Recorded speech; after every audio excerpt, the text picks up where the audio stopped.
Adobe Live. My name is Flynn. It's my only job is to do intros and outros, and I stuffed that up. I'm having a great time today, hanging out with my buddy and type dork from Newcastle, Australia, Sophie Elinor. Hi, Sophie. Hi, Flynn. How you doing? I'm doing really well. So I'm still giggling from our little pre-show thing, and every time I look to the left, the audience can't see this, but I'm looking at the wacky waving arm inflatable tube-man and your matching shirt, which maybe we'll cross over to in a second. But it gave me the giggles and then the stutters for a second there. So I'm so sorry. it's an appalling intro to what I'm sure will be a fantastic live stream. Hi, everybody. Thank you for joining us live. We do have live chat happening here on Behance and also on YouTube. So if you want to say hi or if you have any questions as we're going throughout, we're going to be dipping our toes a little bit in After Effects today, which is something that I need to learn more of. I am terrible at After Effects, as I was just saying to Sophie before the stream. So it's always interesting to me watching someone who is very well versed in it. You do make it look easy, but yeah, maybe there'll be some questions from me. I'll be following along really closely, being like, is this where I'm making my mistakes? What's happening? Wait, go back. I gotta write this one down. Yeah. Everything's just going to be personal live stream for me. Thank you everybody for watching. But yeah, that's what we're doing. We're hanging out for a little bit, and it's really great to be here. But Sophie, thank you so much for joining us again on Adobe Live. It's been a while. Yeah. And so, what have you been up to? We're going to show who you are and what you do and everything. But are you working on anything?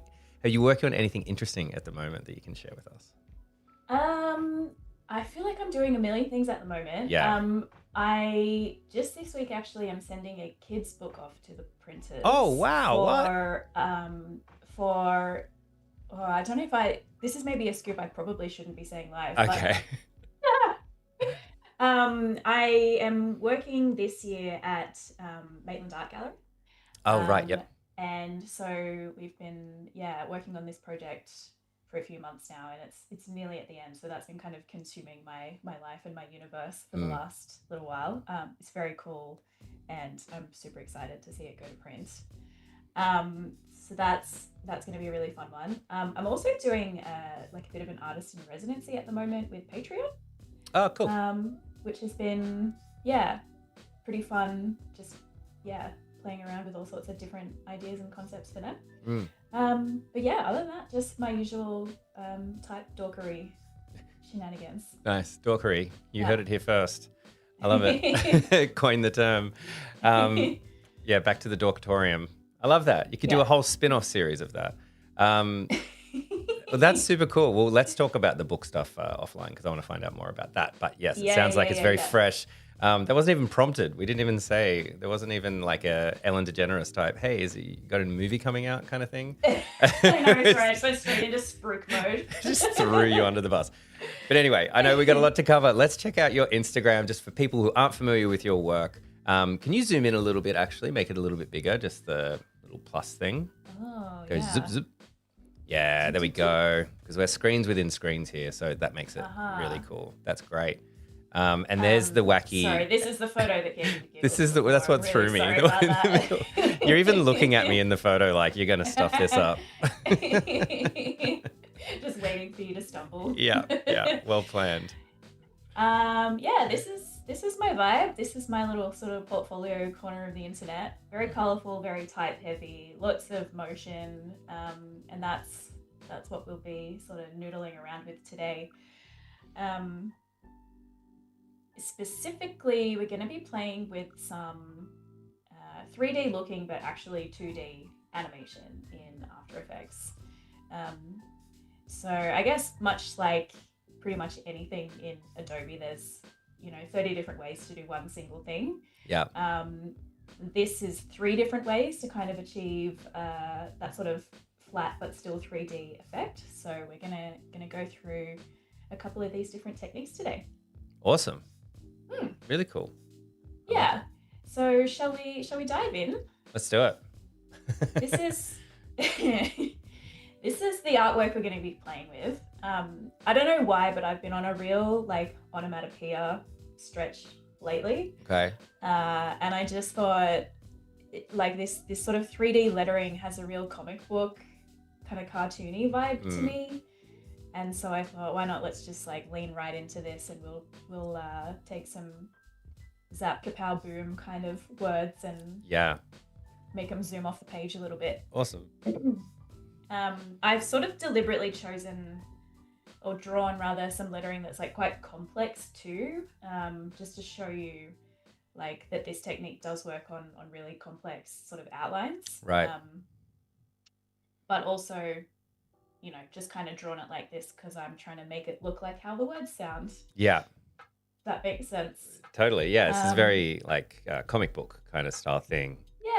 Yeah. So I've got like a bit of an idea, but I want to kind of try and emulate some of these movements here. So in this, the top line, we've got this kind of, it's extruding out and then doing a big somersault. So we really get to see those 3D sort of elements from all angles. This middle line here is more of a just sort of straight up and down kind of shooting out motion. And then this bottom line here is a little bit more complex with the motion. We're not just kind of moving in one direction. We're sort of doing a bit of a wave. So that's what we're going to kind of aim for here. So with this zap, I think that makes sense for it to kind of go in that sort of wavy direction. Kapow, I'm picturing doing that sort of like 3D rotate twist. And then boom, I feel like we want to give it that kind of zooming out sort of effect. Yeah, cool. So I've set my files up. There's not much to it really. I've got my background layer here, and then I've just got each of these on a separate layer, just so that once I take it into After Effects, I can kind of dig down into the details here. And we shall jump over. And I could see, so that was in Illustrator, obviously, and I could see that you'd labeled the file name. Yes. Each layer, Yes. I should say, with the letter that Very they are. important, because I will get lost if I don't have labels on everything. So we're going to be duplicating a few things here as well. So it's, yeah. Okay. So it's definitely. particularly important. I feel like it's something we Yes. say on Adobe Live all the time, and then you see someone like designing, and then the designer doesn't label any of their stuff all the time.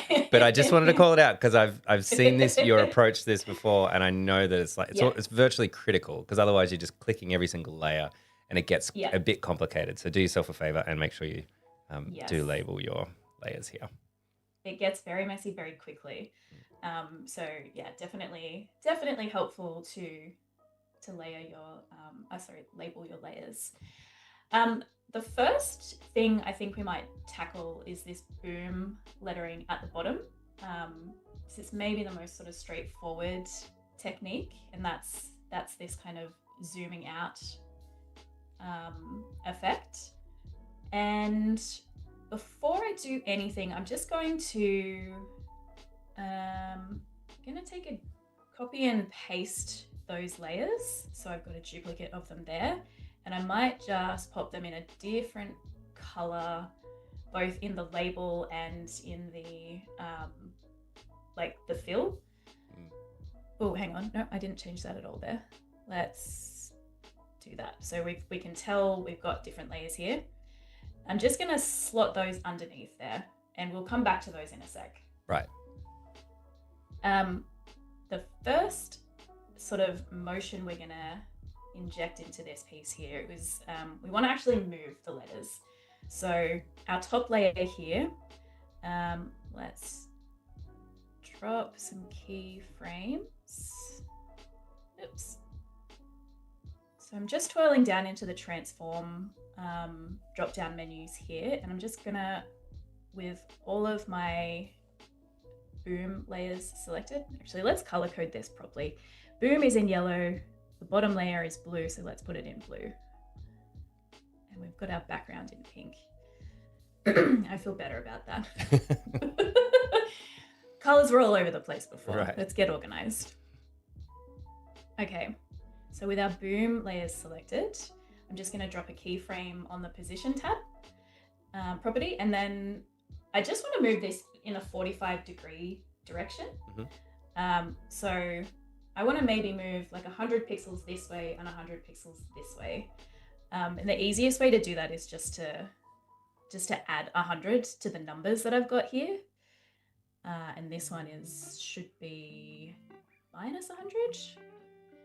So this is our X and Y axis here. So on the X axis, we're going forward 100, and on the Y axis, we're going minus 100.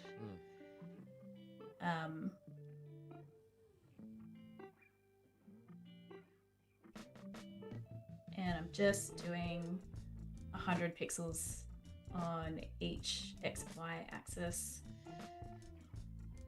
here. Okay, so now we've got this motion happening. Cool. The reason I didn't just drag it is because for some reason, you know, if you like hold shift and drag in Illustrator, it will constrain it either to X, Y, or 45 degrees. Yeah. The 45-degree thing, as far as I know, doesn't exist in After Effects. Oh, right. It's just It'll horizontal do X and Y, but vertical, it won't go in a diagonal. Mm. But doing it this way also has another little benefit, which we will get to in 1 second. So this is our motion of our top layer. The effect we're going to apply that sort of 3D thing to is the layer that's sort of hidden underneath it here. So if we just look at the letter B to start with, in this little add arrow here, if I twirl down into the layer, I've got this little add button here, and what I want to add here is repeater. Now this is a kind of underrated little tool.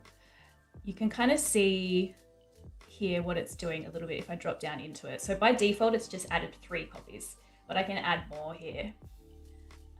So it's taking that layer and it's duplicating it. Right. Now that's not much use to us at the moment because it's kind of not going in the direction we want.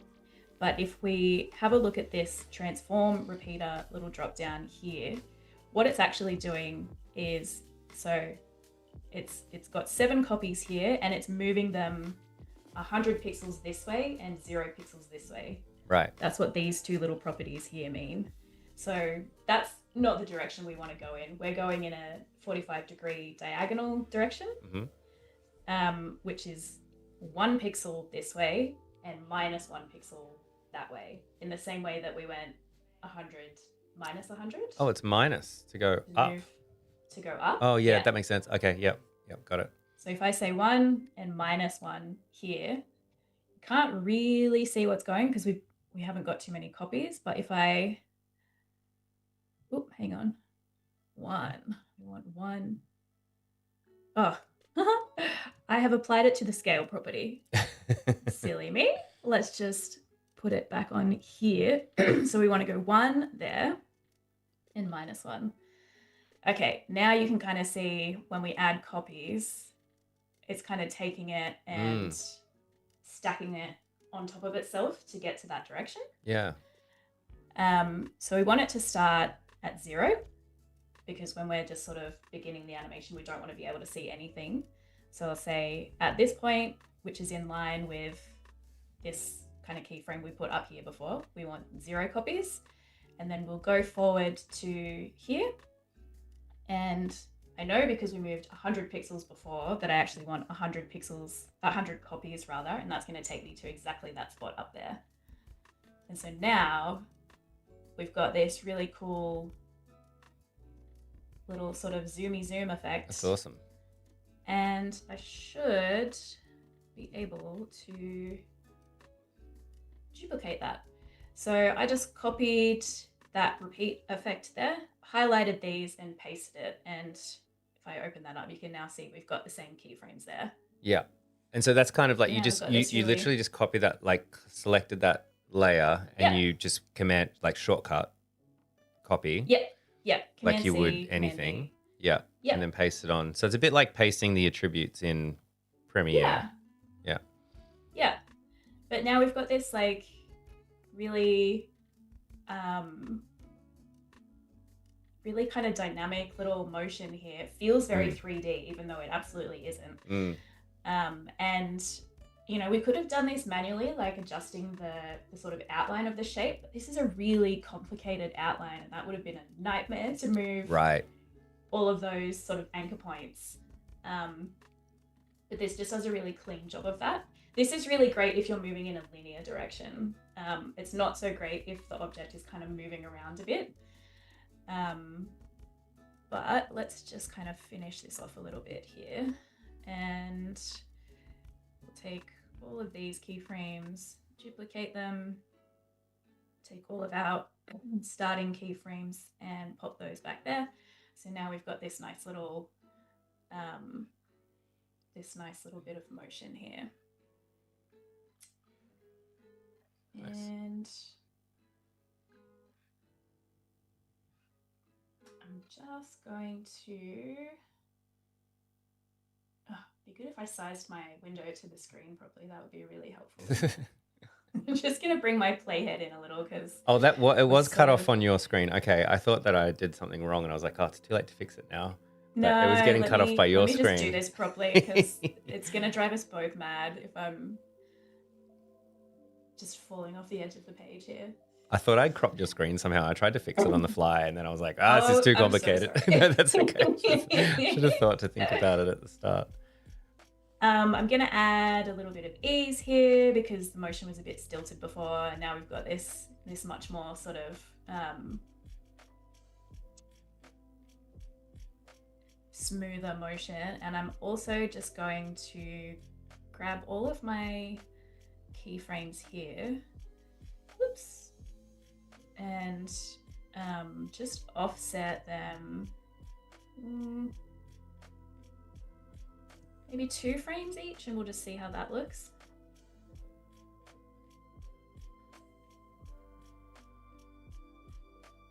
Nice. Yeah, cool. Yeah, sweet. So that's like a great little kind of, if we zoom right in here, actually, I'm going to show you. You can see, because we've moved like pixels and we've made duplicates, you do get this kind of, those are the duplicates there. You can see it if you zoom right in, but we're never going to zoom in that close on this. And if you were doing something that was going to be really large scale, you could always apply some like turbulence displace kind of effects over the top to kind of mask that edge a little bit if you were sort of worried about that jagged edge. And sometimes you might want to accentuate that, right? Like you might want that, like you can make it kind of retro look pretty easily by shortening the steps. And making it like really clear. It's like kind of, I made the sound. Yes. But you know what I mean? You can totally stylize the effect as well. Like this is kind of trying to hide what it's doing, but you're right. You could absolutely like lean into it and go down that kind of like pixely sort of 8-bit kind of road with it. Yeah. Cool. So this is our first little 3D effect here. Shall we zap? Let's zap it up. Zap's waiting to happen for sure. Waiting there so patiently. Right. So this will be our slightly more complex little what's happening in this green lettering down here. Yeah. So we're no longer just going to be moving in a linear direction. We're going to kind of go a bit wild with this, but there is a different effect which can achieve that sort of extruded 3D isometric kind of view. So before we sort of duplicate our background 3D effect, let's twirl down into our little zap layers, and we're going to be, oh, that's funny. I wonder why that anchor point there is so low. I'm just going to move that up a bit. We're going to be playing with the position keyframes again here. So similar to what we did with the boom, we need to sort of move the position of the letters here to get the effect working. So again, we'll be, with all these layers highlighted, drop a keyframe on the position property. And then I'm just going to kind of move forward in the timeline here. And I'm not really thinking too hard about this. I'm not trying to be too precise. We're just kind of moving things around a little. And I'll take our starting keyframes and just so that I know we're finishing at the same level here. We're not in the same y-axis, but we're at the same x-axis. I always have to think about that. Which one is x? All the time. Y? Every time. Even the icons don't help when they're like this way, kind of like I have No, to do it no. both ways. So it's a pretty janky movement at the moment, but that's okay. We'll add a bit of ease, and we might bring these keyframes a little bit closer together too, just so that motion happens a little bit faster.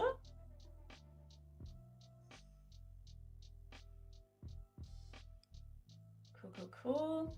And then I think the other thing we may do here is we've got this very angular motion here, but I think I want to smooth it out a little. I'm just going to use this convert vertex tool to just add a few curves in here. So we've got more of a sort of bouncing motion.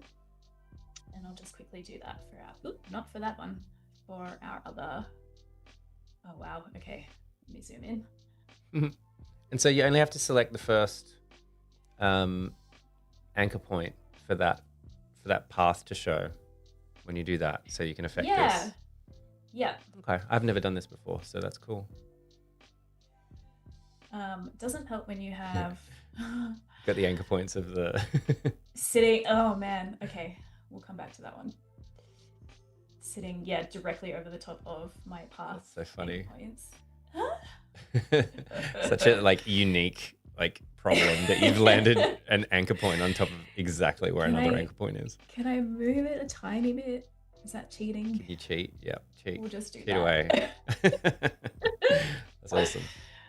Okay, so all right, that's feeling a little bit more, a little bit smoother.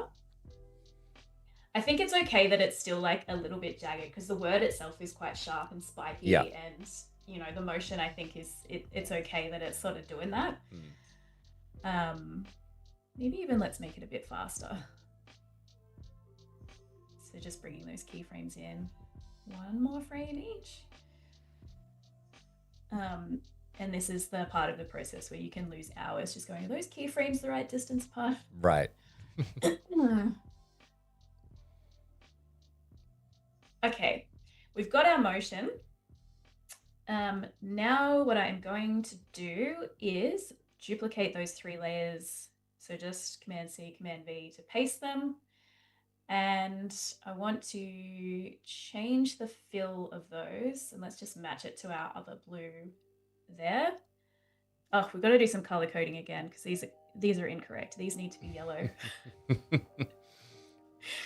And they need to be sitting on top as well. So the 3 layers we just introduced are doing exactly the same as the top layer.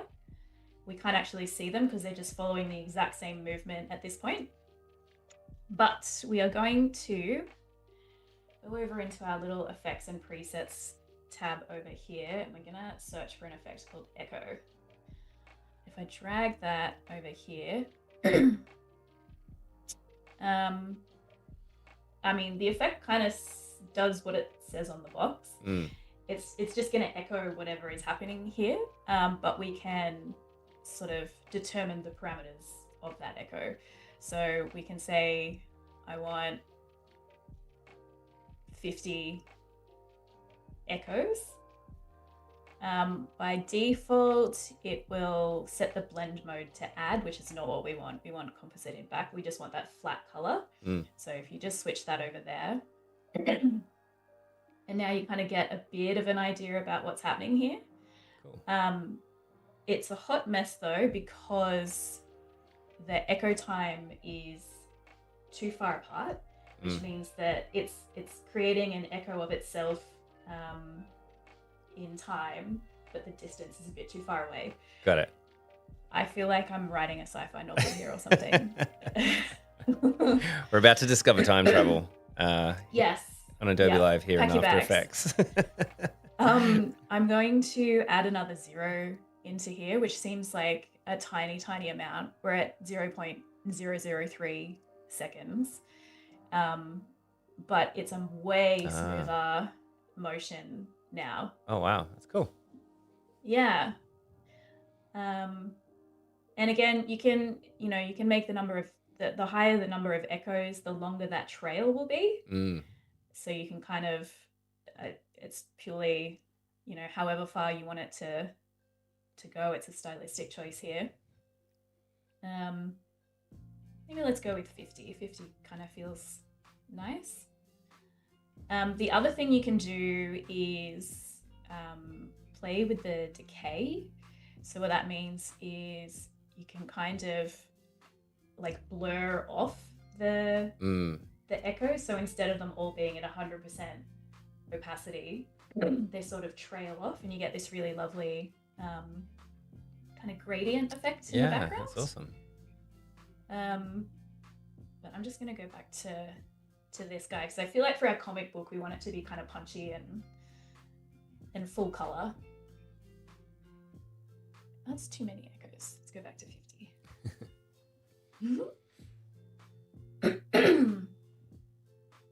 That's really cool. I really like that effect. Cool. Yeah. And then again, we should be able to just copy that and paste it there onto our two other layers. And that's just bringing across all of the same properties that we just set here and just applying it to the other layers. So now we've got this kind of cool spiky, like comet trail kind of thing happening. The one glaringly obvious thing though is that we've now ended up kind of half off the page. Yeah. Which is not what we want. We want it to kind of stay centered. We want the design to stay centered on the page. For the echo effect to work, the object has to be moving. If it's just staying stationary, there's nothing for it to echo. It needs some kind of transformation for it to echo, which is why we kind of had to move it across the page. If we want to bring it back to the center, we just need to put all of those layers inside a pre-comp and then move the pre-comp back over. Okay. So right. I will grab all of those, zap, right click, pre-compose. Let's just call this one zap. And our motion sort of starts here.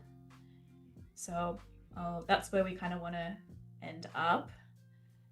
And in order for me to see where we started, I kind of need to take a copy of that to bring it back over. For those just tuning in, I love it. I always feel like there's always one person that's like, just click the YouTube thumbnail and they come in and they just see occasionally just like a complete like dog's breakfast of whatever the creator's doing. And they're like, unsubscribe, like see you later. I don't know what's going on. It's as simple as. Yeah. There's got to be some unfortunate people just tuning in at the wrong time. They're like, what is this person doing?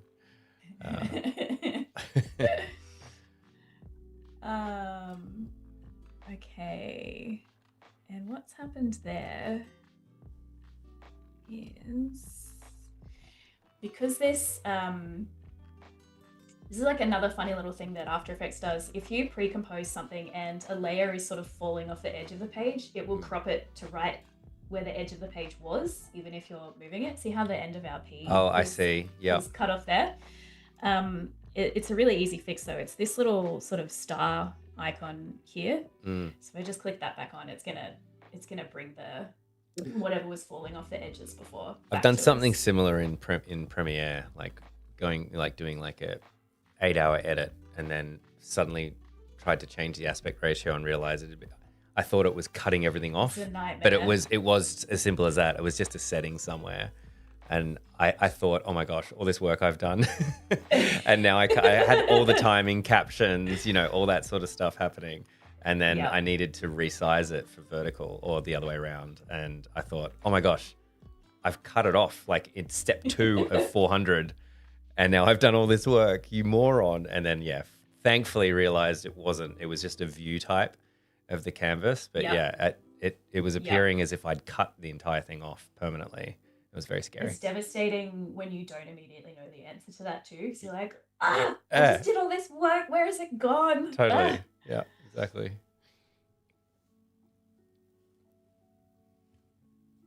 Oh, why is our echo finishing there.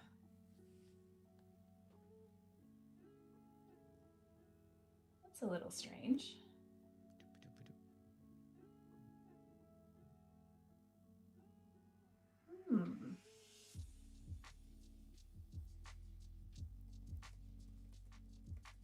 Interesting. I wonder what's happened there. I wonder...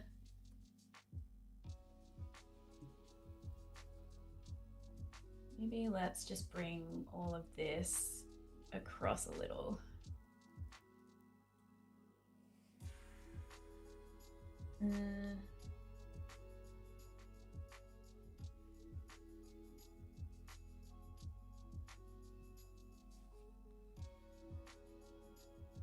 Oh, is it just because I don't have... Is it just because of this? Is that why? Am I being really silly? No. Well, this is an interesting quirk. So is it stopping the animation early? Yeah. I wonder why that's happening. Because visually the blue background should be kind of going back into the behind the ZAP. Yeah. Is that what should be happening? When we jump into our pre-comp, you can kind of see that the blue sort of shoops back into the letters. I wonder if it is this little guy that's... Yeah, it totally is. Oh, wow. Huh. Interesting. Okay. Well, in that case, we need to not have our animation falling off the edge of the page. Right. I wonder if maybe we just make this particular composition... We just widen it a little. Yeah, can you extend the canvas? Yeah. Is that wide enough? Is that gonna do it? Huh. Cool. And there's probably a bunch of ways you could have done that, right? Like, how funny. We were just talking about that. Like, just the machine behaving a little bit oddly. And good save, Flynn. Yes. And just, yeah, because I wouldn't have thought to extend the canvas. I was like, oh, you're going to have to move all the keyframes across, right? For sure. Yeah. But it was such a simpler solve, the way that you solved it. And there's probably a bunch of other ways you could have solved that one too. Yeah. That thing of there's 10 ways to kind of work it. But that's the quickest one I could come up with while streaming live. We've got a little funny, I think because I moved our keyframe before too, when this loops, the P's doing like a little jump back because in order to get to that anchor point before. Oh, the cheat. It's really minor. But I can also fix that, I think. I wouldn't have noticed it, but I can see how you noticed it. If I just do that. Oh, wait. No, the letter P. What's changed there?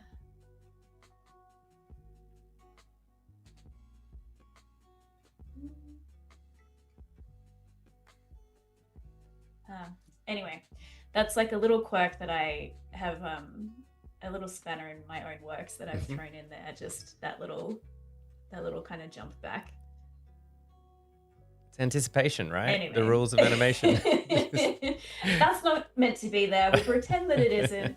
You kind of get the gist of this effect. Yeah, that's awesome. What you were saying before about, kind of making a feature of the effect. I wanted to show you, this is an animation I did ages ago, but it uses the same effect of the echo, but instead of trying to smush the echoes really close together so it looks seamless, it's deliberately spreading them out. So you get this solitaire. Totally solitaire. Vibes. Yeah. Awesome. Love it. That's exactly what it was. Yeah, it's so cool. It's awesome. The other really cool thing you can do with it, this is sort of with the that's great. The decay happening at the end instead of having it set at like 100% the whole time, and then you can sort of apply some grain. You can give each letter or each element a different color, so you get this like really interesting kind of mix where the grain sort of bleeds into itself. And that's then so cool. You can also change the color of your object while it's animating to get this Oh, right. like really you can kind of see up here, you can see the little jagged edges where it's doing the echo, but Yeah. I think overall the effect is kind of so mesmerizing that you're not really paying attention to that. And again, Yeah. you could apply some filters over the top to kind of mask that, but this is just a quick little experiment. Not quick.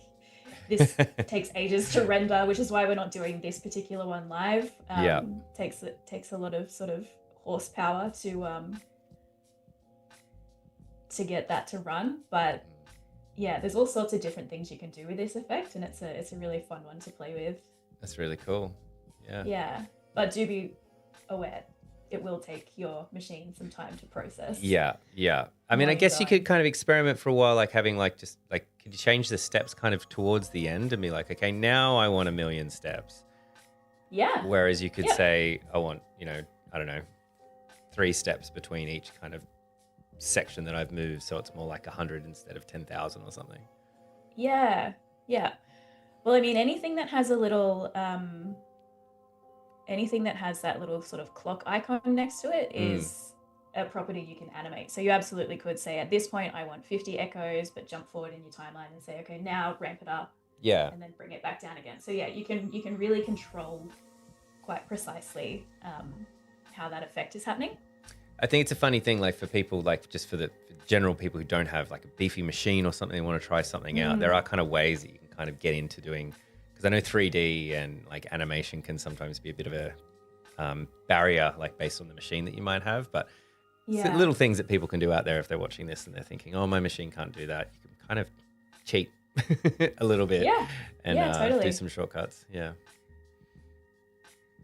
Cool. So we've got our zap and our boom kind of doing its thing. Let us now turn our attention to Kapow. Kapow, you are up. It's your turn, baby. Yeah. I might just turn these other layers off for the time being, actually, so we can just really focus on what we're doing here.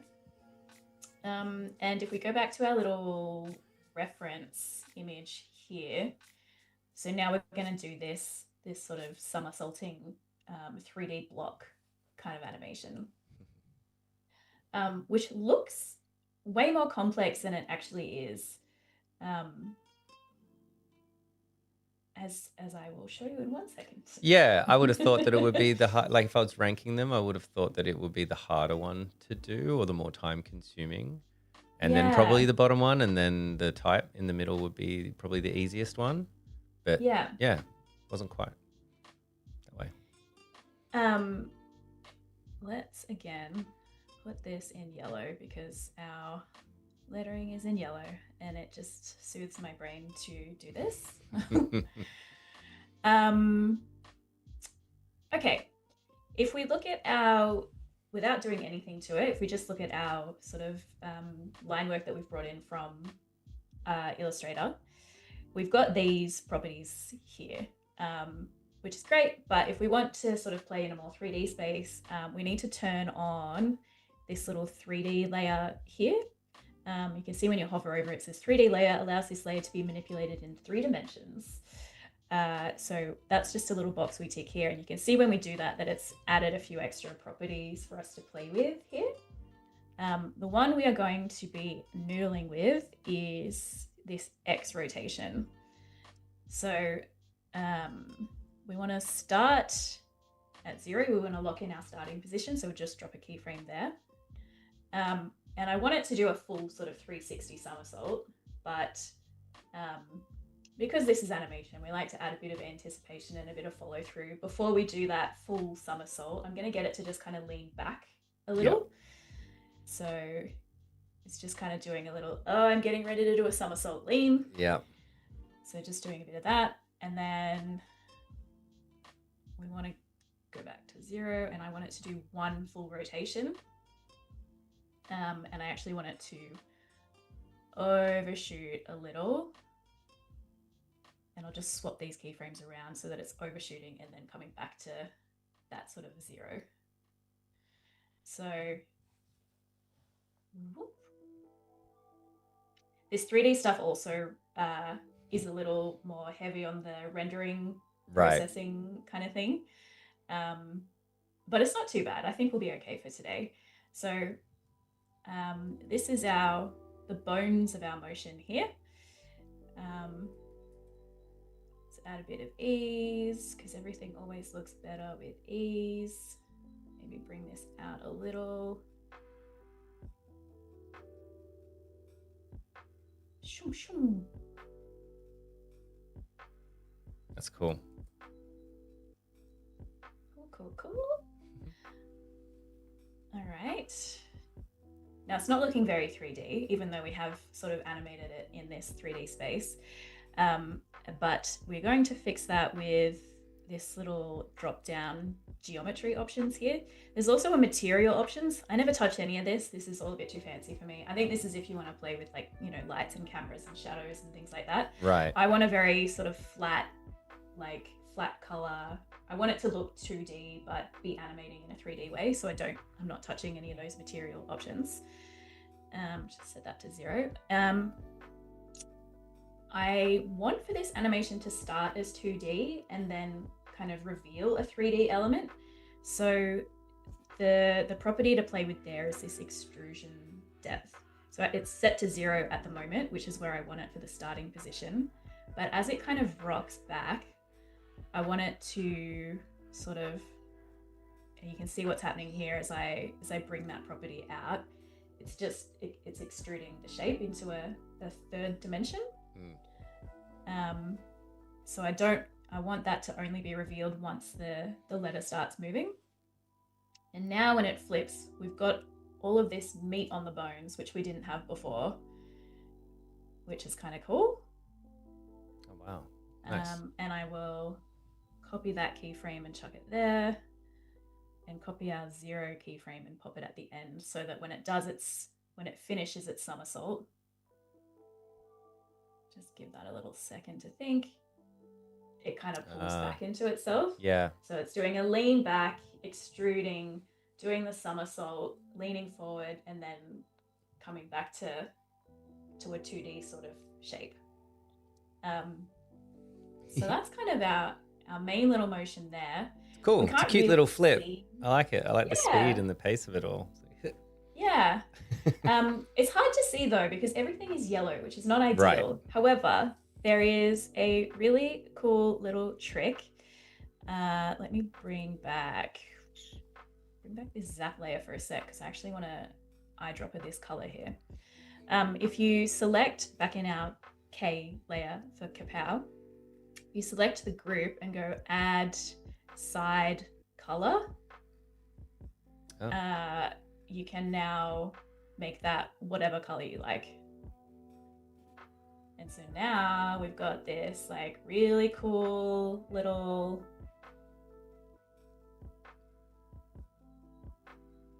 so sort cool. of zoomy. Yeah.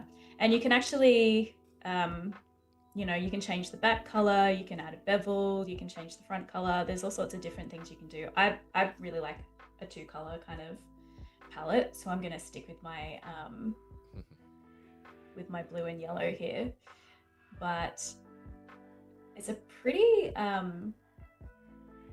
neat little trick. Yeah. It feels like it should be way more complex than it actually is. Definitely, yeah.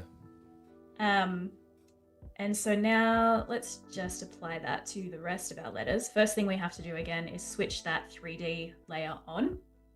Right. So that's not on by default. You need to click. It's not on by default. And actually another thing to note here is, where is it? Is it in? Yeah, if you go into composition settings and then 3D renderer, for this effect to work, it has to be set to Cinema 4D. If it's set to Classic 3D, you won't have those material options. Oh, okay. So if your workspace is not looking exactly the same as this, that might be the thing here. Cool. So that's just something to double check if it's not quite looking exactly the same. So I'm going to copy. Actually, we didn't add any ease to that extrusion, which is very remiss of me. Okay, will this work? Okay, it has worked, but I have to go and manually add those the color blue colors in. Mm. So that's just a quick little fix. Add side color. I don't know why the default is red. I don't know who makes these decisions. Flynn, can you get onto that? Yeah, I'll run it up the chain. One, please do. Everyone's probably forgotten. It was probably just for some reason, someday that person picked the color, and who knows if that dev even remembers why at this point. I mean, it's a fine color, I guess.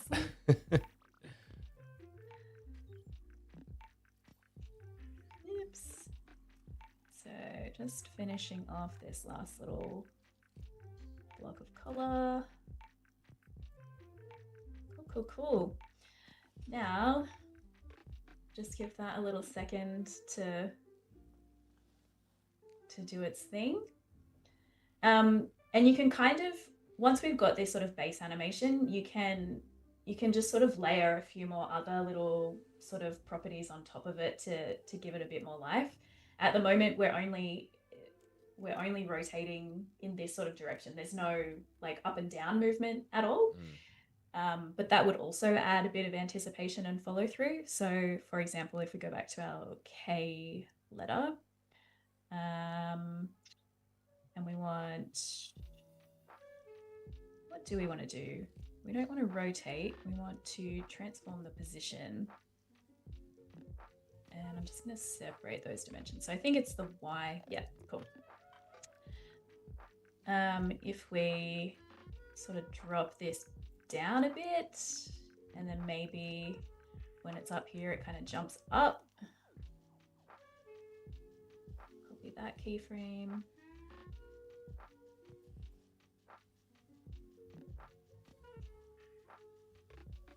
So now it's kind of dropping down as it leans back, and then it's going to jump up. Maybe let's have it jump even higher so we can really see what's going on there. So it jumps up while it's doing the spin, and then it kind of lands back on its feet. It's doing like a flip. Yes. And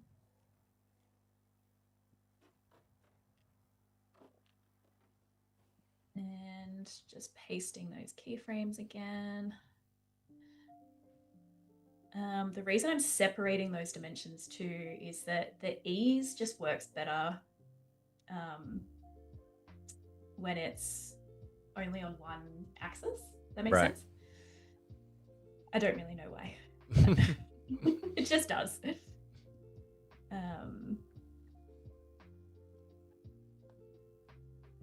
And then the last thing we'll do here, it's kind of hard to see all of this at once, so I'll just grab all of our layers. If you hit the letter U with whatever layers you've got selected, it compresses everything down and only shows you where your keyframes are, so you're not having to scroll for miles to find where all your keyframes are. Oh, so it just hides anything that you haven't had, that you weren't selecting at that time? Yeah, anything that doesn't have. I didn't know that. That's such a game changer.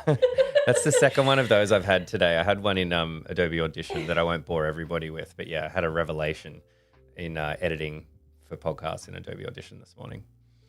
A big day for you then. Big day.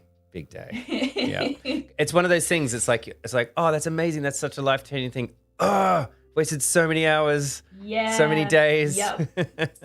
I was the same when I realized this also. It's like the number of hours I have spent closing little drop-down tabs so that I can. Yes. And then, you just hit U on the keyboard and it does it for you. Does it for you. Oh, wow. Perfect. Yeah. Oh, that's a great way to remember it. Yeah, it's a way to remember it. This is for you. It's awesome. It looks so cool. Now that I've had a little second to render, Yeah. How cute is this? That's It's like, awesome. it's got way more sort of personality, just adding that like sort of anticipation and follow through, a little bit of offset. I mean, I feel like we talk about those things all the time, but it really is the you know, the cherry on top, the Yeah, icing on the it's cake. It the is what spice makes, for sure. Yeah. yeah, yeah. And so now if we turn our little zap layer back on, these are going to crash into each other because I haven't spaced these out properly, but just so we can kind of have a little, oh wow, this is going to be a bit of a hot mess. Let's move this up so we're not crashing so much.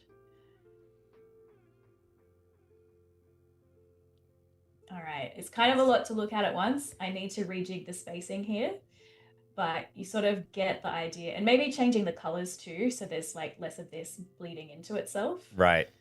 You could probably change the order as well. Like Kapow jumps so high and boom goes up, and Zap Yeah, doesn't. yeah, Kind of. yeah. I think these layers need to be reordered a little bit, That's so but cool. you sort of get the sense that, yeah, I feel like the motion is really adding something to the meaning of the words and the sort of energy of Oh, them. so much. Like Yeah. it's, yeah, taking that sort of comic book kind of fight scene essence and like giving it a little bit of a moment.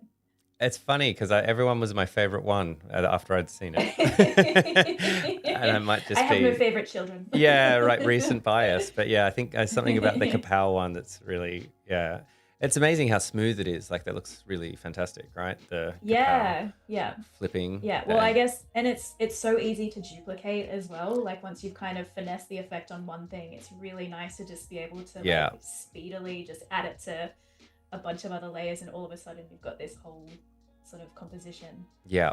No, it always blows my mind. It's something I always forget about After Effects. Like you get that first one right, like in this particular case type Yeah. of animation. They're like, great, I think I've got it. And then you Yeah. apply to all and then tweak.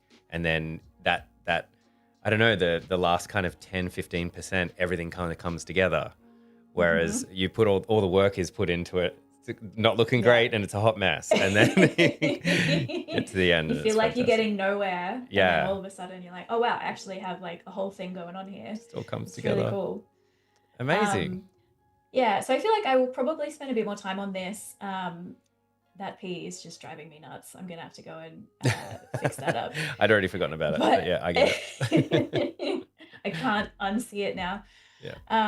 Yeah, maybe the Kapow wants to be some different colors, so it kind of stands out a little, and maybe it wants to sit in front. Like maybe if I just grab these, We might need to wrap up. I just don't want to get cut off because we do only have about a minute and a half left before. No, that's so fine. Before cut off time. Yeah, I'll add some sparkles. I'll add maybe some little like explosion lines or something, and then maybe tomorrow we can have a look at where I landed. Amazing. It's so good. And we are back tomorrow. So let's plug that very quickly before we go as well. So Yes. which we're talking about mixed media. It's quite hard to find a title for this one, but do you want to explain it really quick for those that are watching the end of this one? Yeah, so basically using all the techniques we've done today, but we're going to use this as a base, like as a starting point, and take it into an analog realm. So Yeah. some drawings, some markers, some paper. We're going to get a bit crafty and see what these animations look like when we imagine them in a sort of more material landscape. Perfect. Yeah. I'm looking forward to it. So it's mixed media with Sophie tomorrow. Thank you everybody for joining us today and watching later on demand. We'll be back. We've also got some Express stuff coming as well with Annika right after. So jam-packed day tomorrow. Thank you, Dark Hours Co, for looking after us in chat. And Sophie, we'll see you tomorrow. Thank you so much. See you then. Thanks Bye, for everyone. having me. Bye. Bye.